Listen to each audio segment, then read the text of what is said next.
ಸ್ನೇಹಿತರೆ, ಮೀಡಿಯಾ ಮಾಸ್ಟರ್ಸ್ಗೆ ಸ್ವಾಗತ ಸುಸ್ವಾಗತ. ಗೆಳೆಯರೆ, ಭಾರತಕ್ಕೆ ರಕ್ಷಣಾತ್ಮಕವಾಗಿರುವ ಎರಡು ದೊಡ್ಡ ತಲೆನೋವುಗಳು ಅಂದರೆ ಒಂದು ಚೈನಾ, ಇನ್ನೊಂದು ಪಾಕಿಸ್ತಾನ. ಇವೆರಡೂ ಕೂಡ ಹಿಮಾಲಯದ ಭಾಗದಲ್ಲೇ ಭಾರತದಲ್ಲಿ ಆಗಾಗ ಸಮಸ್ಯೆಗಳನ್ನು ಉಂಟು ಮಾಡುತ್ತವೆ. ಚೈನಾ ಮತ್ತು ಭಾರತದ ಗಡಿಯಲ್ಲಿ ಈಗೇನೋ ಡಿಸ್ಎಂಗೇಜ್ಮೆಂಟ್ ನಡೀತಾ ಇದೆ. ಎರಡೂ ದೇಶಗಳು ಸೇನೆಯನ್ನು ಹಿಂದಕ್ಕೆ ಪಡ್ಕೋತಾ ಇವೆ. ಚೈನಾ ಭಾರತಕ್ಕೆ ಮಾನಸ ಸರೋವರ ಹಾಗೂ ಕೈಲಾಸ ಯಾತ್ರೆಗೆ ಬಾಗಿಲು ತೆರೀತಾ ಇದೆ. ಎಲ್ಲ ಸರಿ, ಆದರೆ ಚೈನಾ ಅದನ್ನು ನಂಬೋದಕ್ಕೆ ಸಾಧ್ಯ ಆಗೋದಿಲ್ಲ. ಅದು ಯಾವಾಗ ಏನು ಬೇಕಾದರೂ ಮಾಡಬಹುದು. ಹೀಗಾಗಿ ಭಾರತ ಚೈನಾದ ಗಡಿಯಲ್ಲಿ ಸದಾ ಸನ್ನದ್ಧ ಸ್ಥಿತಿಯಲ್ಲಿರಬೇಕಾಗತ್ತೆ. ಅದಕ್ಕಾಗಿ ಭಾರತ ಪೂರ್ವ ಲದಾಖಲ್ಲಿ ಚೈನಾದ ಷಡ್ಯಂತ್ರಗಳನ್ನು ಸಮರ್ಥವಾಗಿ ಎದುರಿಸೋದಕ್ಕೆ, ಚೈನಾದ ಉಪಟಳವನ್ನು ತಡೆಯೋದಕ್ಕೆ ಹೊಸ ಆರ್ಮಿ ಡಿವಿಷನ್ ಒಂದನ್ನು ಸ್ಥಾಪನೆ ಮಾಡೋ ಪ್ರಯತ್ನವನ್ನು ಮಾಡ್ತಾ ಇದೆ. ಹಾಗಾದರೆ ಏನಿದು ಸೇನೆಯಲ್ಲಿನ ಸಣ್ಣ ಬದಲಾವಣೆ? ಇದರಿಂದ ಭಾರತದ ಗಡಿಯಲ್ಲಿ ಏನೆಲ್ಲ ಪ್ರಯೋಜನಗಳಾಗುತ್ತವೆ ಅನ್ನೋ ಬಗ್ಗೆ ಒಂದಷ್ಟು ಮಾಹಿತಿಯನ್ನು ನಾವಿಲ್ಲಿ ನೋಡೋಣ.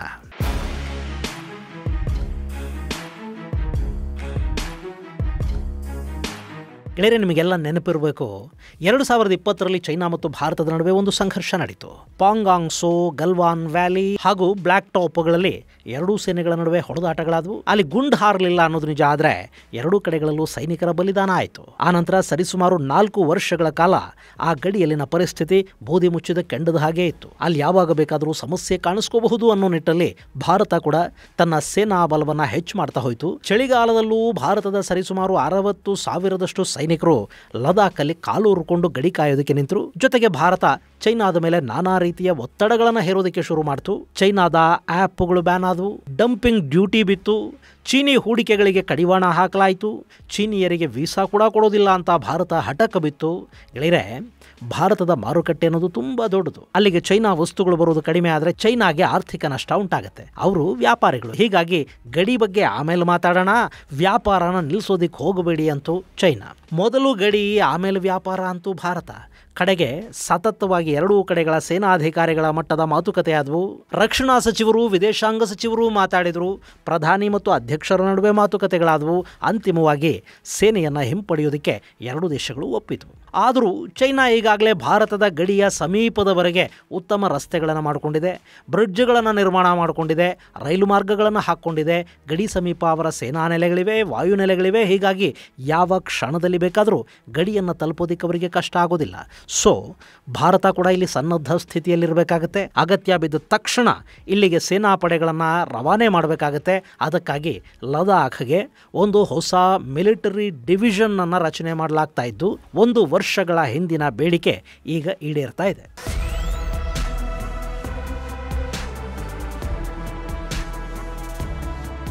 ಗೆಳೆಯರೆ, ಇಲ್ಲಿ ಭಾರತೀಯ ಸೇನೆಯ ಹೊಸ ಡಿವಿಷನ್ ಬಗ್ಗೆ ನಿಮಗೆ ಹೇಳೋದಕ್ಕೂ ಮೊದಲು ನಮ್ಮ ಸೇನೆ ಹಾಗೂ ಭಾರತದ ಗಡಿಯ ಬಗ್ಗೆ ಒಂದು ಸ್ವಲ್ಪ ಮಾಹಿತಿಯನ್ನು ನಿಮಗೆ ಕೊಟ್ಟುಬಿಡ್ತೀನಿ. ಸದ್ಯಕ್ಕೆ ಭಾರತೀಯ ಸೇನೆ ಇಡೀ ಜಗತ್ತಲ್ಲಿ 2ನೇ ಅತಿ ದೊಡ್ಡ ಸೇನೆ ಅಂತ ಕರೆಸ್ಕೊಳ್ಳುತ್ತೆ. ನಮ್ಮಲ್ಲಿ 14 ಲಕ್ಷದಷ್ಟು ಆಕ್ಟಿವ್ ಸೈನಿಕರಿದ್ದಾರೆ. ಹಾಗೆ 9 ಲಕ್ಷದಷ್ಟು ರಿಸರ್ವ್ ಫೋರ್ಸ್ ಕೂಡ ನಮ್ಮಲ್ಲಿದೆ. ಇನ್ನು ಭಾರತೀಯ ಸೇನೆ ಸ್ಥಾಪನೆ ಆಗಿದ್ದು 1895ರ ಏಪ್ರಿಲ್ 1ನೇ ತಾರೀಕು. ಅವತ್ತಿಗೆ ಅದನ್ನು ಬ್ರಿಟಿಷ್ ಇಂಡಿಯನ್ ಆರ್ಮಿ ಅಂತ ಕರಿತಾ ಇದ್ರು. ಇನ್ನು ಭಾರತ ಮತ್ತು ಪಾಕಿಸ್ತಾನಗಳು ಬೇರೆ ಆದಾಗ ಬ್ರಿಟಿಷ್ ಇಂಡಿಯನ್ ಆರ್ಮಿಯಿಂದಲೇ ಪಾಕ್ ಸೇನೆ ಬೇರೆ ಆಯಿತು. ನಮ್ಮದು ಇಂಡಿಯನ್ ಆರ್ಮಿಯಾಗಿ ಉಳ್ಕೊಳ್ತು. ಮೊನ್ನೆ ಬಲೂಚಿಸ್ತಾನದ ಒಂದು ವಿಡಿಯೋ ನೋಡಿ ಕೆಲವರು ಕಾಮೆಂಟ್ ಮಾಡಿದ್ದಾರೆ, ಪಾಕಿಸ್ತಾನದ ವಿಭಜನೆ ಆದಾಗ ತಾನೇ ಪಾಕಿಸ್ತಾನ ರಚನೆ ಆಗಿತ್ತು, ಅವರ ಬಳಿ ಸೇನೆ ಹೇಗೆ ಬಂತು ಅಂತ. ಗೆಳೆಯರೆ, ಈ ಬ್ರಿಟಿಷ್ ಇಂಡಿಯನ್ ಆರ್ಮಿ ಇತ್ತು ನೋಡಿ, ಅದನ್ನು ಎರಡೂ ದೇಶಗಳು ಅವತ್ತು ಹಂಚಿಕೊಂಡು ಆ ಸೇನೆಯಲ್ಲಿದ್ದ ಸಾಕಷ್ಟು ಮುಸ್ಲಿಂ ಸೈನಿಕರು, ಸೇನಾಧಿಕಾರಿಗಳು ಪಾಕಿಸ್ತಾನದ ಸೇನೆಯನ್ನು ಸೇರುವ ಒಲವನ್ನು ತೋರಿದ್ರು. ಜನರಲ್ ಸರ್ ಫ್ರಾಂಕ್ ವಾಲ್ಟರ್ ಮೆರ್ಸವಿ ಅನ್ನೋ ಬ್ರಿಟಿಷ್ ಇಂಡಿಯನ್ ಆರ್ಮಿಯ ಹಿರಿಯ ಅಧಿಕಾರಿ ಪಾಕಿಸ್ತಾನದ ಸೇನಾ ಮುಖ್ಯಸ್ಥರಾದರು. ಹಾಗೆ ಜನರಲ್ ರಾಬರ್ಟ್ ಲೋಖಾರ್ಟ್ ಭಾರತದ ಸೇನೆಯ ನಾಯಕತ್ವವನ್ನು ವಹಿಸಿಕೊಂಡರು. ಮುಂದೆ 1949ರಲ್ಲಿ ಸ್ವತಂತ್ರ ಭಾರತದ ಮೊದಲ ಭಾರತೀಯ ಸೇನಾ ದಂಡನಾಯಕರಾಗಿ ಅಧಿಕಾರ ಸ್ವೀಕರಿಸಿದ್ದು ನಮ್ಮ ಕೊಡಗಿನ ಕಲಿ KM ಕಾರ್ಯಪ್ಪ. ಇನ್ನು ನಮ್ಮ ಸೇನೆಯ ಧ್ಯೇಯ ವಾಕ್ಯ ಸೇವಾ ಪರಮೋ ಧರ್ಮ ಅಂತ. ಭಾರತೀಯ ಸೇನೆಯ ಮುಖ್ಯ ಕಮಾಂಡರ್ ಆಗಿ ಭಾರತದ ರಾಷ್ಟ್ರಪತಿಗಳಿರ್ತಾರೆ. ಭಾರತ ಒಟ್ಟು 15,106 ಕಿಲೋಮೀಟರ್ಗಳಷ್ಟು ಭೂಗಡಿಯನ್ನು ಹೊಂದಿದೆ. ಹಾಗೆ 7,516 ಕಿಲೋಮೀಟರ್ನಷ್ಟು ಜಲಗಡಿಯನ್ನು ಹೊಂದಿದೆ ಅಂತ ಈ ಹಿಂದೆ ಹೇಳ್ತಾ ಇದ್ರು. ಆದರೆ 2019ರ ಹೊಸ ಲೆಕ್ಕಾಚಾರಗಳ ಪ್ರಕಾರ 11,098.81 ಕಿಲೋಮೀಟರ್ಗಳಷ್ಟು ಜಲಗಡಿಯನ್ನು ಭಾರತ ಹೊಂದಿದೆ ಅಂತ ನ್ಯಾಷನಲ್ ಇಂಟರ್ನ್ಯಾಷನಲ್ ಹೈಡ್ರೋಗ್ರಾಫಿಕ್ ಆರ್ಗನೈಸೇಷನ್ ಕೊಟ್ಟ ವರದಿಯನ್ನು ಸರ್ಕಾರ ಒಪ್ಪಿಕೊಂಡಿದೆ. ಸೊ ಈಗ ಭಾರತದ ಜಲಗಡಿಯ ಉದ್ದ ಅಂತ ಕೇಳಿದರೆ ನಾವು 11,098.81 ಕಿಲೋಮೀಟರ್ ಅಂತ ಹೇಳಬೇಕಾಗತ್ತೆ. ಇನ್ನು ನಾವು ಮ್ಯಾನ್ಮಾರ್, ಬಾಂಗ್ಲಾದೇಶ, ಭೂತಾನ್, ಚೈನಾ, ನೇಪಾಳ, ಪಾಕಿಸ್ತಾನ ಮತ್ತು ಆಫ್ಘನಿಸ್ತಾನಗಳ ಜೊತೆ ಕೂಡ ಗಡಿಯನ್ನು ಹಂಚಿಕೊಳ್ತೀವಿ. ಗೆಳೆಯರೆ, ಇನ್ನು ಈ ಜಗತ್ತಿನ ಅತಿ ದೊಡ್ಡ ಸೇನೆ ಅಂತ ಗುರುತಿಸ್ಕೊಳ್ಳೋದು ಚೈನಾ. ಅಲ್ಲಿ ಸುಮಾರು 20 ಲಕ್ಷದಷ್ಟು ಆಕ್ಟಿವ್ ಸೈನಿಕರಿದ್ದಾರೆ ಅಂತ ಹೇಳಲಾಗ್ತಾ ಇದೆ. ಚೈನಾ ನಮ್ಮ ದೊಡ್ಡ ಶತ್ರು. ಸೊ ಭಾರತ ಇಲ್ಲಿ ಚೈನಾನ ಎದುರಿಸಬೇಕಾದ್ರೆ ಅದಕ್ಕೆ ಬೇಕಾದ ಎಲ್ಲ ತಯಾರಿ ಹಾಗೂ ಯುದ್ಧ ತಂತ್ರಗಳನ್ನು ಮಾಡ್ಕೋಬೇಕಾಗುತ್ತೆ. ಇಲ್ಲಿ ಭಾರತ ಈಗ ಮಾಡೋದಕ್ಕೆ ಹೊರಟಿರೋದು ಅಂಥದ್ದೇ ಒಂದು ರಣತಂತ್ರವನ್ನ. ಇನ್ನು ಭಾರತ ಮತ್ತು ಚೈನಾದ ಗಡಿಯಲ್ಲಿ ಅತ್ಯಂತ ಪ್ರಾಮುಖ್ಯತೆಯನ್ನು ಪಡ್ಕೊಳ್ಳೋದು ಪೂರ್ವ ಲದಾಖ್ನ ಭಾಗ. ಇಲ್ಲಿ ಈಗಾಗಲೇ ಆಕ್ಸಾಯ್ ಚಿನ್ನನ್ನ ಚೈನಾ ಆಕ್ರಮಿಸಿಕೊಂಡಿದೆ. ಸದ್ಯದ ಪರಿಸ್ಥಿತಿಯಲ್ಲಿ ಚೈನಾನ ಅಲ್ಲಿಂದ ಹಿಂದಕ್ಕೆ ಓಡಿಸೋದು ಕಷ್ಟದ ಮಾತು. ಆದರೆ ಭಾರತದ ಇನ್ನಷ್ಟು ಭೂಭಾಗವನ್ನು ವಶಪಡಿಸಿಕೊಳ್ಳದ ಹಾಗೆ ಚೈನಾನ ತಡೆಯೋ ಪ್ರಯತ್ನವನ್ನಂತೂ ಭಾರತ ಮಾಡಬೇಕಾಗತ್ತೆ. 2020ರ ಗಲ್ವಾನ್ ಸಂಘರ್ಷದ ನಂತರ ಇದು ಹಳೆಯ ಭಾರತ ಅಲ್ಲ ಅನ್ನೋದನ್ನ ಚೈನಾಗೆ ಅರ್ಥ ಮಾಡಿಸಲಾಗಿದೆ. ನಮ್ಮ ಸೇನೆಯ ಮೇಲೆ ಸರ್ಕಾರ ಸಂಪೂರ್ಣ ಭರವಸೆಯನ್ನು ಇಟ್ಟಿದೆ ಮತ್ತು ಸ್ವಲ್ಪ ಮಟ್ಟಿಗಿನ ಸ್ವಾತಂತ್ರ್ಯವನ್ನು ಕೂಡ ಸೇನೆಗೆ ಕೊಟ್ಟಿದೆ. ಭಾರತದ ಒಂದಷ್ಟು ಕ್ರಮಗಳು, ಡೆಟರೆನ್ಸ್ ಇವು ಚೈನಾಗೆ ಕೂಡ ಸ್ವಲ್ಪ ಬಿಸಿ ಮುಟ್ಟೋ ಹಾಗೆ ಮಾಡಿವೆ. ಇದೇ ಸಂದರ್ಭದಲ್ಲಿ ಗಡಿಯಲ್ಲೊಂದು ಶಾಶ್ವತ ಸೇನಾ ಡಿವಿಷನ್ ಅನ್ನ ನೇಮಿಸಿಬಿಟ್ರೆ ಈ ಭಾಗದ ಸಮಸ್ಯೆಗಳಿಗೆ ಸೇನೆ ತಕ್ಷಣ ಸ್ಪಂದಿಸುವುದಕ್ಕೆ ಸಾಧ್ಯ ಆಗುತ್ತೆ. ಆ ಕ್ಷಣದ ನಿರ್ಧಾರಗಳನ್ನು ಅಲ್ಲೇ ತೆಗೆದುಕೊಳ್ಳೋದಕ್ಕೆ ವಿಳಂಬ ಆಗೋದಿಲ್ಲ. ಸೊ ಸದ್ಯಕ್ಕೆ ಲದಾಖ್ ಪ್ರದೇಶದ ಗಡಿಗಳ ಹೊಣೆ ಹೊತ್ತಿರುವ 3rd ಡಿವಿಷನ್ಗೆ ಸಹಾಯಕವಾಗುವ ಹಾಗೆ ಮತ್ತೊಂದು ಡಿವಿಷನ್ ಅನ್ನ ಇಲ್ಲಿ ಸಿದ್ಧಪಡಿಸಲಾಗ್ತಾ ಇದೆ. ಇಲ್ಲಿ ಡಿವಿಷನ್ ಅಂದ್ರೆ ಅದರಲ್ಲಿ 10ರಿಂದ 15 ಸಾವಿರದಷ್ಟು ಸೈನಿಕರಿರ್ತಾರೆ ಹಾಗೂ ಅವರಿಗೆ ನೆರವಾಗೋದಕ್ಕೆ ಅಂತಲೇ 8 ಸಾವಿರದಷ್ಟು ಸಪೋರ್ಟಿಂಗ್ ಫೋರ್ಸ್ ಕೂಡ ಇರುತ್ತೆ. ಈ ಡಿವಿಷನ್ ಅನ್ನ ಮೇಜರ್ ಜನರಲ್ಗಳು ನಿಯಂತ್ರಿಸ್ತಾರೆ. ಹಾಗೇನೆ ಒಂದು ಡಿವಿಷನ್ ಅಲ್ಲಿ 3ರಿಂದ 4 ಬ್ರಿಗೇಡ್ಗಳಿರುತ್ತವೆ. ಪ್ರತಿ ಬ್ರಿಗೇಡಲ್ಲೂ 3,500ರಿಂದ 4,000ದಷ್ಟು ಸೈನಿಕರಿರ್ತಾರೆ.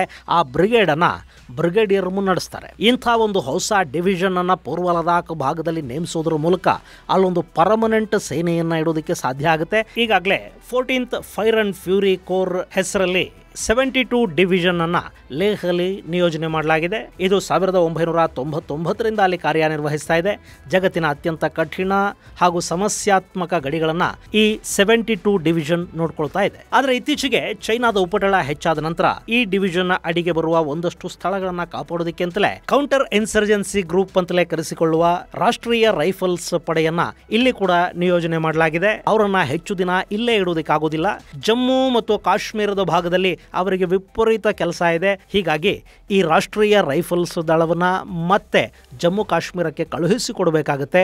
ಸೊ ಇಲ್ಲಿಗೆ ಮತ್ತೊಂದು ಪ್ರತ್ಯೇಕ ಡಿವಿಷನ್ ಅನ್ನ ನೇಮಕ ಮಾಡಬೇಕಾಗಿ ಬರ್ತಾ ಇದೆ.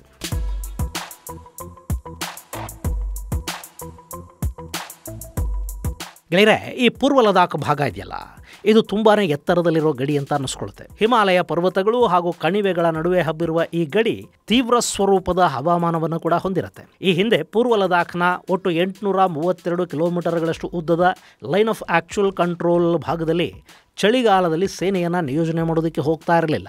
ಆದರೆ ಯಾವಾಗ 2020ರಲ್ಲಿ ಚೈನಾದ ಉಪಟಳ ಹೆಚ್ಚಾಗ್ತಾ ಹೋಯ್ತೋ ಆ ನಂತರ ಗಡಿ ಭಾಗದಿಂದ ಸೇನೆಯನ್ನ ಹಿಂದಕ್ಕೆ ಪಡೆಯೋದಕ್ಕೆ ಹೋಗಲಿಲ್ಲ. ಚಳಿಗಾಲದಲ್ಲಿ ಹಿಮಪಾತದ ನಡುವೆ ಕೂಡ ನಮ್ಮ ಸೈನಿಕರು ಅಲ್ಲಿ ಬಂದೂಕುಗಳನ್ನು ಎದೆಗೆ ಉಚ್ಕೊಂಡು ಕೂತಿದ್ರು. ಇನ್ನು ಈ ಭಾಗದಲ್ಲಿರೋ ಪಾಂಗಾಂಗ್ಸೋ ಸರೋವರ, ಡೆಮ್ಚಕ್, ಡೆಸ್ಪಾಂಗ್ ಪ್ರದೇಶಗಳು ಅತ್ಯಂತ ಆಯಕಟ್ಟಿನ ಜಾಗಗಳಾಗಿವೆ. ಹಾಗೇನೆ ಅಲ್ಲಿನ ಬ್ಲಾಕ್ ಟಾಪ್ ಕೂಡ ತುಂಬಾನೇ ಮಹತ್ವದ ಸ್ಥಳ.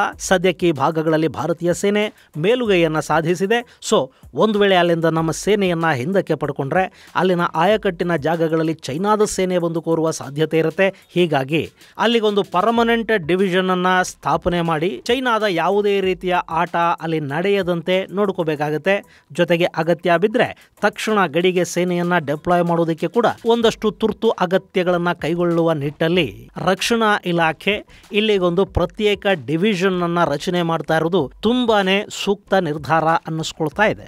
ಇದು ಗೆಳೆಯರೆ, ಲದಾಖ್ ಭಾಗದಲ್ಲಿ ಚೈನಾದ ಉಪಟಳಕ್ಕೆ ಮದ್ದು ಅರಿಯುವ ನಿಟ್ಟಲ್ಲಿ ಭಾರತ ಕೈಗೊಳ್ತಾ ಇರೋ ಕ್ರಮದ ಕುರಿತಾದ ಒಂದಷ್ಟು ಮಾಹಿತಿ. ಮುಂದಿನ ಸಂಚಿಕೆಯಲ್ಲಿ ಮತ್ತಷ್ಟು ವಿಶೇಷಗಳ ಜೊತೆ ಮತ್ತೆ ಭೇಟಿಯಾಗೋಣ. ಅಲ್ಲಿವರೆಗೆ ಜೈ ಹಿಂದ್, ಜೈ ಕರ್ನಾಟಕ.